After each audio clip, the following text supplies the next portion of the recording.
Forget about the tank turret toss and take a look at the fuel depot lid toss. What we're going to see today is really interesting. June 18th, 2026. We are in the 5th year and on day 116 since the start of the full-scale invasion. Welcome to the Situation Report. Moscow's burning, and we'll take a look at that in today's Situation Report as well. There was a massive attack on one of the most important refineries in the country, and especially in the region.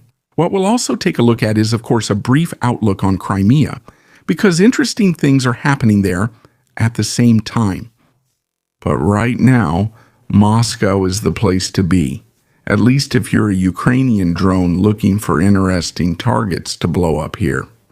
Because here, a refinery was attacked, and so much so that a drone hit an oil tanker and caused an explosion so massive that it lifted the depot's lid and hurled it several meters into the air. That also brought a lot of meme potential with it. Here's a short selection of the best images I found during my research. The whole thing happened here at the green pin, right at this marker. The refinery is located there, and up here is the Kremlin. It's only a few kilometers from such an important place for Russian propaganda.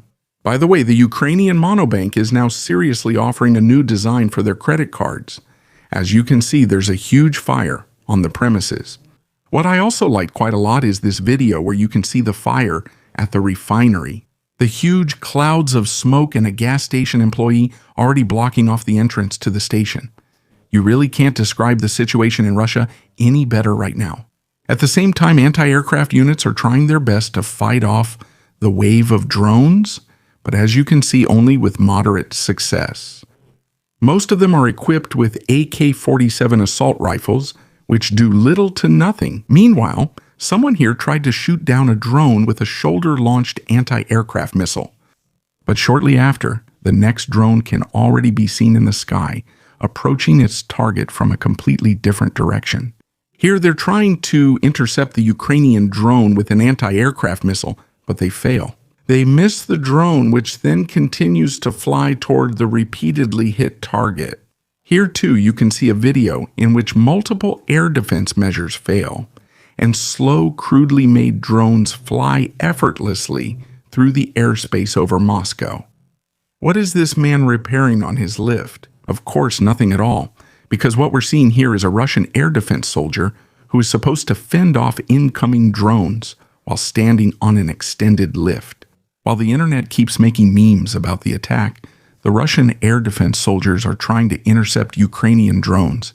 And as the war comes home, the sky over Moscow is darkening. Not just because it's getting toward evening, but because the black smoke from the various fires inside the refinery grounds is drifting over the residential areas and darkening them. Of course, it's also raining here, just like it did before during the strikes in Tuapse. It's raining oil from the sky, which is collecting on the cars and rooftops of the city. One interesting aspect here was one of the new Shahed drones. Drones that the Ukrainians have named Behemoth, which I introduced a few days ago from a logger jurist.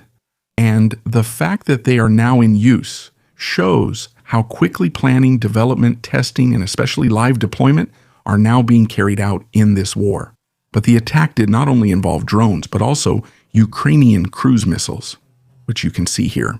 It's a bit difficult to classify because, strictly speaking, by certain definitions, a Shahed drone would also be considered a cruise missile and not a drone. However, the Ukrainians still refer to it as a drone. Here you can see a Ukrainian RS-1, which is a jet-powered drone with a range of about 700 to 800 kilometers and a warhead of up to 100 kilograms. Of course, not only high-value targets were hit, like the refinery, since some targets were also missed, either due to incorrectly programmed flight data or through soft kill measures, such as jammers that were set up in the middle of the city and caused drones to veer off course and lose their ability to navigate. Most of the time, they just keep their current course and then crash when the fuel or energy runs out. That makes sense in sparsely populated areas, because the drone just flies over the rooftops and crashes somewhere in an uninhabited area or gets shot down. But where that doesn't make sense is in the middle of a city where there are so many residential buildings, especially high-rises, which serve as unintended drone catchers. The drone can't do anything. The drone doesn't evade anymore either. It can't, because it's being jammed. That's why you usually do something like this in sparsely populated areas, not in a city with many tall residential buildings. Why do I assume this wasn't intentional? There are always two sides to every opinion online. Many people are now saying, how can it be that when cities like Kiev are attacked, people say that Russia is committing war crimes, but when cities like this one are attacked or residential buildings, then it's basically just a means to an end? Well, listen, it's actually quite simple. On the one hand, Russia started this war and carries out strikes against civilians every day, which of course should not justify any war crimes. But on the other hand, and this is actually the more important point, the Ukrainians had to mobilize immense resources for such an attack in order to really hit the right and important targets. An apartment building in Moscow where just any residents live would be an absolute waste and also, from a PR perspective, absolutely unnecessary. It's not desired on the Ukrainian side. The drones are supposed to hit important targets. An apartment building in Moscow is not an important target. That would be a waste of resources. Just like here, there was a crane in the way. Of course, nobody here asked why they attacked a crane. They didn't attack it directly, but rather indirectly, probably because of jammers or because they simply didn't know there was a crane here. The crane survived well. It was probably a German crane. Russia has multiple air defense rings, and they were identified by really very good analysts and marked down on a map. Here, it's also jokingly suggested that maybe another defensive ring should be built around the city so that next time it will definitely work out better. Feel free to check him out on X. In my opinion, there is always good information on this topic there. By the way, the refinery is located here right in the middle, actually in a place where it should be safe, but it isn't. And while people watch the fires and look at the refinery in the most important regions of the country, and the residents know that the war they ordered has now arrived at home, one question comes to mind. A question that, according to the Kremlin, shouldn't even be asked, because the question is, what is the air defense doing right now? Maybe you can answer it for me in the comments. For example, these two residents here can't answer it. They watch the spectacle and think it's pretty epic that the refinery is being destroyed. Then one of them says that the armored vehicles, the air defense systems, are active, and the other just asks, what air defense systems? Then they talk about it as if the situation were a Call of Duty game and that they don't want to go to work today. Very likable, these guys. And when they watch videos from residents again, which they probably will over the course of the days, they'll notice that many of them see the attacks as a kind of spectacle or a form of entertainment. Why is that? Well, when the people become so alienated from the state, or the state isolates itself so much from the people, then, for the average citizen, it's not just any refineries that are exploding. It's not refineries that belong to me or that are ours. It's the refineries of those up there, or those in the Kremlin, that are exploding. While the two are considering not starting work, others have already stopped working and are filming the whole situation. In the background, you can already see the thick plumes of smoke from the refinery. As they move across the region, you can hear drones in the sky. Try counting how many drones you can spot in this short segment, and keep in mind that these are only coming from one direction. That means countless others are missing. Nico, help yourself. Nico, help yourself. One more time? One more time? Yeah, that's really not the case.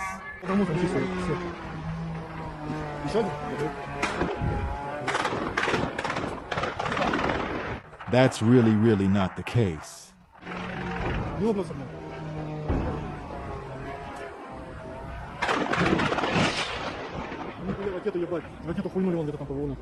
Another resident is planning a silent uprising or is demanding the defenestration because he doesn't understand the situation after this morning.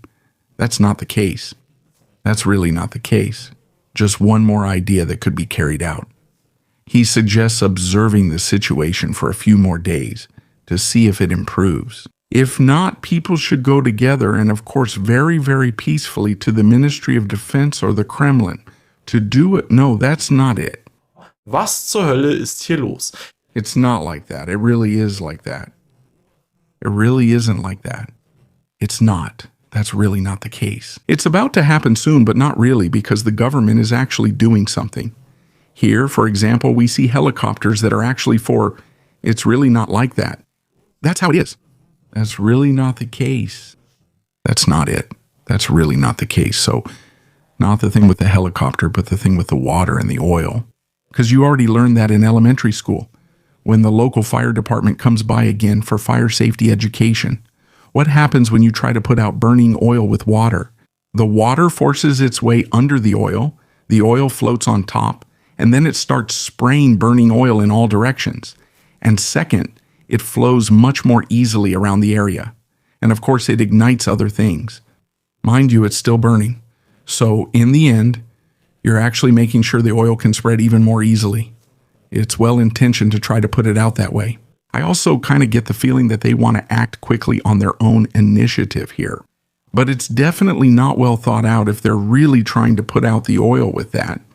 Although I have the utmost respect for the pilots.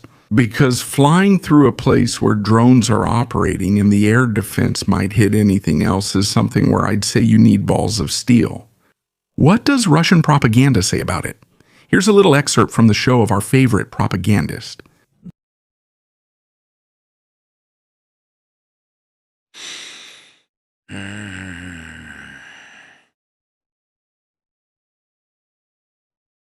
Yes, but we have to go to the news, so I'll do it right after. Well, there's probably nothing more they can do than run ads. By the way, he also highlights this part of the video. Moscow shoots down drones, information discipline. Yeah, well, it's good that there are other reporters on the internet and a few 100,000 people who saw and proved exactly the opposite with their phones. By the way, the company Firepoint, which manufactures the FP-1 and FP-2 drones, as well as the Flamingo and the FP-7 and FP-9 missiles, also used today as a promotional event at their booth in Paris. You can hardly make a more convincing appearance than when you can present a stream of the most recently hit target right in front of the audience. Now, we've seen a lot of fires, but unimportant buildings could also be burning. Who says the refinery was hit in important places? It could theoretically also be the case that maybe one or two smaller oil depots were hit, and maybe an administrative building or two, but the heart of the facility is still standing. Well, good thing we have good OSINT analysts because we know exactly what was hit. According to several monitoring channels, it wasn't just some side building that was hit, but one of the central facilities of the entire plant. Experts refer to the unit as the heart of the refinery because about half of the total processing capacity runs through it. If this facility is damaged, it's not just any tank or pipeline that's burning. It's the part that determines how much crude oil the refinery can process at all. The Moscow refinery is not just any facility somewhere in Siberia. It supplies the greater Moscow area with fuel, and therefore has a direct significance for the capital. If capacity there goes offline, replacement supplies have to come from other regions. That means longer transport routes, more pressure on railways, tanker trucks, and less flexibility in a system that is already under heavy strain. Now that you've had a brief look at today's event, and you know me, I don't drag out the situation reports for 2 hours, let's briefly consider the consequences of this. The attacks on Russian oil and fuel facilities are not just about symbolism militarily, or not only about symbolism, but above all, about supply. Refineries, depots, pumping stations, transfer points, and everything else are all part of the chain through which Russia supplies its army, air force, navy, and also its occupation administration. But of course, such attacks have consequences that go beyond pure military logistics. When an oil depot burns, toxic clouds of smoke, soot, unburned hydrocarbons, and other pollutants are released into the air. Wind direction can impact whole neighborhoods or regions. People breathe in this air, pollutants settle on the ground, and of course also on bodies of water. And in extreme cases, this can lead to black or acid rain, as we saw earlier. This is not a clean battlefield somewhere far away from the civilian population. Many of these facilities are located right in the middle of Moscow, Tuapse, Saratov, or Crimea. Not in an empty desert, but right in or near populated areas. So if thousands of tons of fuel are burning there, it's also an environmental and health problem, especially the latter. That means the people living there will not only see the consequences of the war now with the burning tanks, but will also feel them personally in the near future. And that's the crucial point. Russia itself has drawn this infrastructure into the war. The same depots and refineries that supply the cities also supply the army. The same railways, ports, and tank farms that are used for civilian purposes also keep the supply lines running for the occupation forces. That is the brutality of war. And in this, we also see how this war and such an attack can have effects over the coming weeks that cannot be solved simply by putting out the fire. But this attack, and I want to emphasize this, the cause of this attack does not lie in Ukraine defending itself. The cause lies in the fact that Russia started a war, the consequences of which are now unfolding. Step by step, they are reaching Russia. First through family members killed in the war, then through a weakening economy, then through exploding depots and a fuel crisis, and in the end, through a population that can witness firsthand that not even Moscow is safe from a few drones without risking their health. Vyacheslav Shubarov, the chairman of the Crimean Tatars, issued an exceptionally sharp warning to Russian citizens in occupied Crimea on June 16th. And that happened shortly after several bridges in the north of Crimea were destroyed again.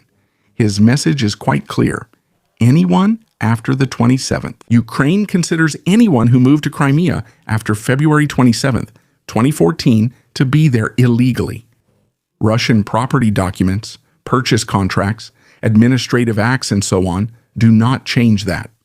Under Ukrainian law, these claims are not considered a legitimate basis for ownership or residence.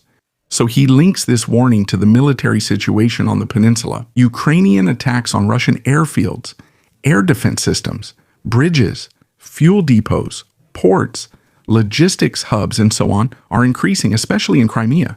We've observed this over the past few weeks. So Crimea is not becoming safer for Russia, but more dangerous. That's why he's addressing the Russian residents directly. Leave now while you still can. The reference to the Kerch Bridge is not accidental. It's still operational, but it's an important part of Ukraine's targeting plans.